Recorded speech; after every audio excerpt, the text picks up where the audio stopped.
to be interviewing Coach Shice today. She's a coach at Carricker High School, and we're just going to ask her some few questions about budgeting.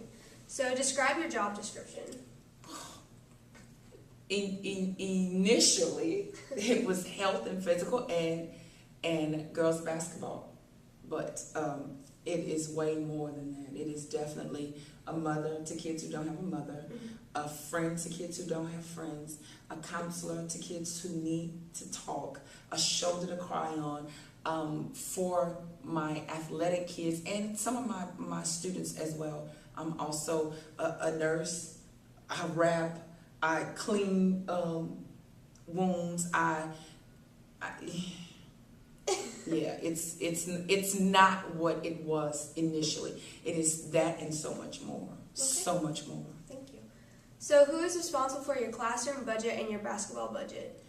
Classroom budget is, I'm not going to say I'm responsible for it. The classroom budget comes from fees that you collect from each student. My basketball budget, I am solely responsible for that because I have to make sure that the budget that I turn in is the budget that I use, because you have to be careful. If you don't use what's in your budget, you lose what's in your budget. Okay. You know what I'm saying? So how often is the budget revised? Every year. Every year? Every year. We turn in a budget every year. You see what worked, what didn't work. You see where you can produce the most money. You see where your money is mostly going to. But it's revised every year. Every year there's something different. You know, we do something different every year. Okay. So how are budget figures derived from year to year or season to season? Okay, we go with transportation, referees, we have equipment we have to replace, we have uniforms that we have to buy. Every year we buy new shoes, every year, because of the quick turns, the quick stops, those types of things. We have to, you can't get around those things. You also have rewards, things that you reward your kids for because there's a player of a game, or there's somebody who did something special, or somebody who has been struggling all year long because of something or another. And once they overcome that, then there's a reward for them, because you try to give them a medal, you try to give them a card to go eat somewhere, or sometimes they get a little miniature basketball. Everybody signs it. Different strokes for different folks. Different, whatever somebody's going through. I have one who lost a parent during basketball season, and even though she lost that parent, she came to practice every day. If she didn't come, she would say, "Coach, I'm coming, but right now mama's going through this, so I'm gonna wait," you know what I'm saying, like that. So it's always something. Even rewards are very small. Some of them have to give gas, you know what I'm saying? Some of them. Okay. So what are the most important facets associated with the budget process?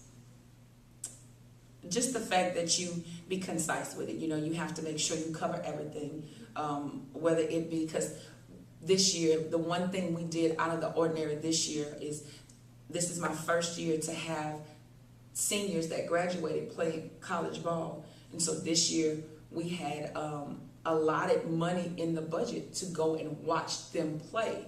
And we had allotted for 2 times because we knew one was going to be in Mississippi and one was going to be in Shreveport. And that's a ride either way. And so we had allotted for that. And the good thing that happened with that was they played each other in one place, so we got to watch them both. So that leaves us money next year for at least another trip, or even this year for another trip in case one of them makes it to a playoff or whatever like that. So you have to be concise, you have to be consistent. You know what I'm saying? Whatever works, work it. Whatever doesn't work, cut it out.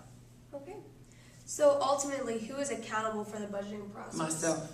Just you? Myself. I'm the head basketball coach. The buck stops with me. All right. So do you use any technology in the budgeting process? And if so, what do you dislike and like about the software you use? I don't like Excel. And that's all we use is Excel. It's a spreadsheet. I hate it because I second guess myself on there.